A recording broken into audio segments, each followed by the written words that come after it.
Hey guys, welcome back to my channel.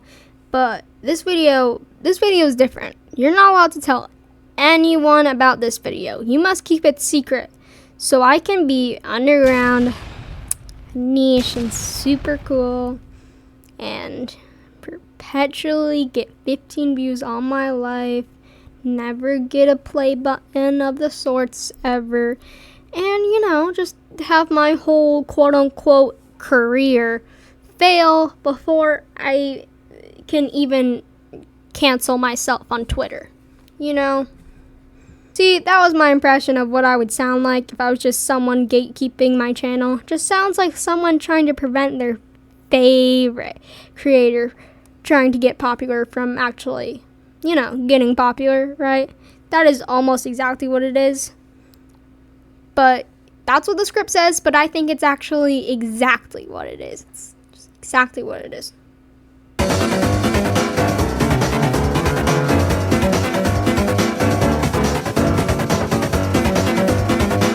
There are multiple categories of gatekeeping, which they're all pretty similar and pretty much just fall under this one again, because they're all just, gatekeeping has pretty much just one root.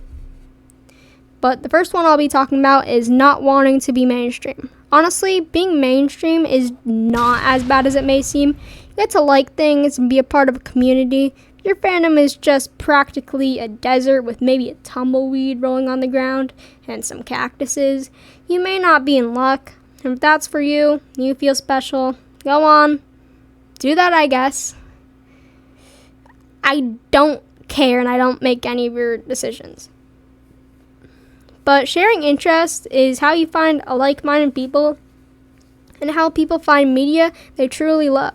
But going back to the topic for a second here, why do we feel the need not to be mainstream? It's honestly just simply wanting more individuality and being special. Wow, look at them! They're so cool and unique and niche and so cool. I wish I could be like them and be put on like 10 different Pinterest boards. It is most likely what they all want to hear once. That's okay. I like to feel special too, okay? Don't we all? But you can always be unique and niche in reality. Like, you can still be niche while also being a normal person. And you can't always gatekeep though. There's always someone out there in your ear who knows the exact same things as you. Things especially can't be kept private when they're from years or decades ago. Someone knows it. It's just true. YouTube video has views. Someone has watched it, including you, of course. But some other people too. Can't be helped sometimes if it's on the internet, because we all know if it's on the internet, it's there forever. Or, like everyone else says.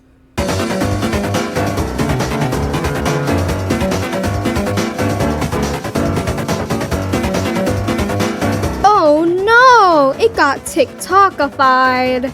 Don't let TikTok mainstream weirdo freaks get this one. Don't let them turn it into a popular song, which apparently makes it bad because then no one's allowed to like it anymore because it's not unpopular anymore. Like, okay, please respectfully shut up. TikTok strikes again with this one. Look, I use TikTok as much as the next guy, but it gets out of hand sometimes. Please, let's keep this Radiohead song from the public eye. Radiohead. Do they know Radiohead made Creep? I'm sorry. They have 40 million listeners on Spotify. It's not going to work for you. Sorry, Letdown has 1.5 million streams daily. Maybe I sound like a goody two-shoes. I would never be a gatekeeper saying this, but almost any time I find an artist or song or game I like, I must alert everyone. Please like this game as much as me, I beg of you. I mean, gatekeeping can be good in circumstances. You gotta hear me out on this one. When it comes to target audience, it's most certainly good. But in this case, I wouldn't really call it gatekeeping. Really just simple as steering towards the audience it is intended for. Pop music likers like pop music. Imagine Dragon fans like Imagine Dragons somehow. And people that like Amori are super awesome and cool and amazing. One example I would use as a very good example, very good recent example, is the quote-unquote Your Best American Girl performative fan incident of 2024. If you know this, you know this. It's not, it got pretty popular on TikTok a little bit. Yes, you read that right. The white person saying that they relate to a song about being a woman of color because they're dating a black person. Please free Mitski from the grasp of people with no media literacy. Obviously, you can interpret songs, but not when the meaning is front and center about someone's issue as a minority. If you're wondering, yes, they did receive the warranted backlash in the comments. Obviously, people on TikTok aren't really gonna like that. This is just one of the many different times someone in the wrong demographic has changed a song, but that's a topic for another time. All in all, I guess, TikTokification will happen to everything and everyone, and it doesn't really matter anyways because you're allowed to like things that are popular. Hear that? You're allowed to like things that are popular. You know how you found out about it? Usually through TikTok or news or, other people. That means other people like it. So everything you like is popular.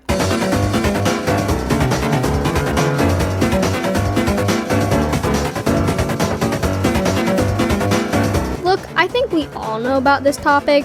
Simple enough. People like being better than others. It's inevitable. But that's not what I'm here to talk about. Some people are just so insufferable about how much better they are. Like, geez, dude, I get it. You've liked Neon Genesis Evangelion since 1995 when it came out. And I've liked it since 2024. Can we chill? Are we allowed to?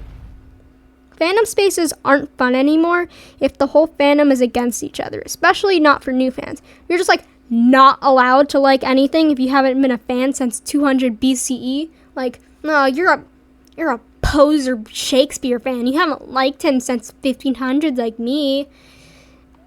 Like, it's been a while since the 1500s, okay?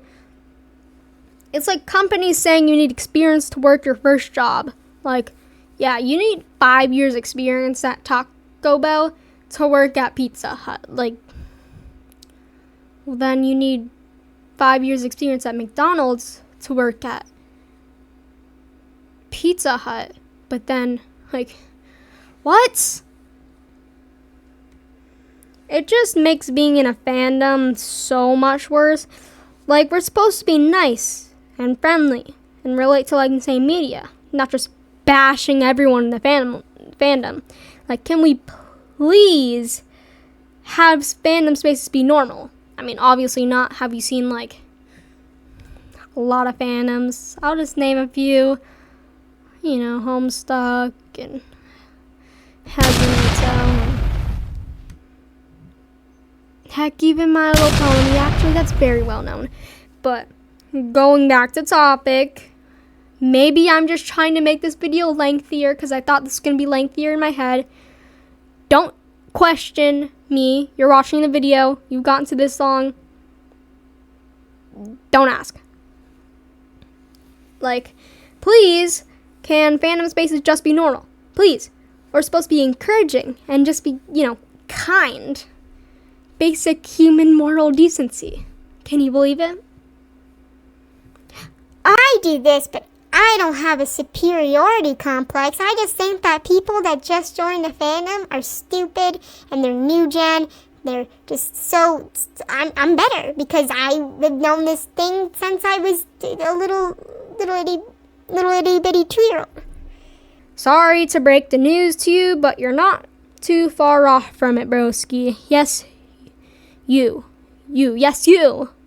Subliminally want to be superior from others. It's common for humans to want to feel special or better than others, but narcissism and superiority complex is completely different. It ticks me off so bad whenever anyone acts like this. Like if a newcomer forgets a detail or accidentally says something that isn't true by mistake, it's your job to just simply enlighten them about it. Just tell them. Maybe they'll be like, oh, okay. It's not your place to completely degrade them and judge them because of it. I can agree that some new fans can make fandoms annoying, sometimes with the same joke over and over and over again. Some people might say that about Mari Stairs jokes, but personally, yes, all of us, you and your uncle, me and my uncle, we all find Amori memes the funniest. I actually do find a lot of Amori. I do find Mari Stairs jokes kind of funny. I know they're overdone, but I kind of find them funny. Sorry. And hanging jokes with Sayori and Mari and Ibuki and Kaede and oh yeah, Danganronpa, Super Danganronpa 2 remaster. Don't forget about it. Don't forget about that, and forget how I'm lengthening this video. I make this video, you don't. But I can agree that some new fans can make fandoms annoying with as I said, same joke over and over, just overly shipping characters. Omori definitely has that. Definitely has that problem. So does Danganronpa and a lot of other fandoms, but specifically Omori. These are all children. Ship whatever you want, but can we all just agree? Mari and Hiro, best ship, only ship ever.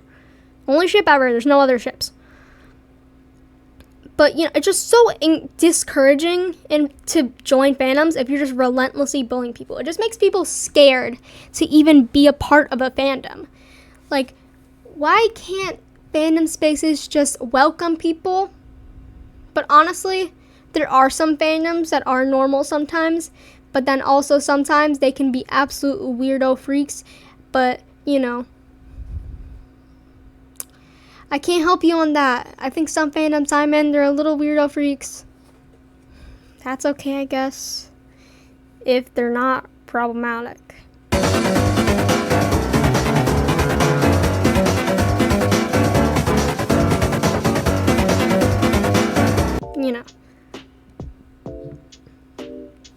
So, to sum up this whole video, which was a lot shorter than I thought it would be. I thought it would be way longer. I think my notes app makes it look way more long than I thought it was going to be.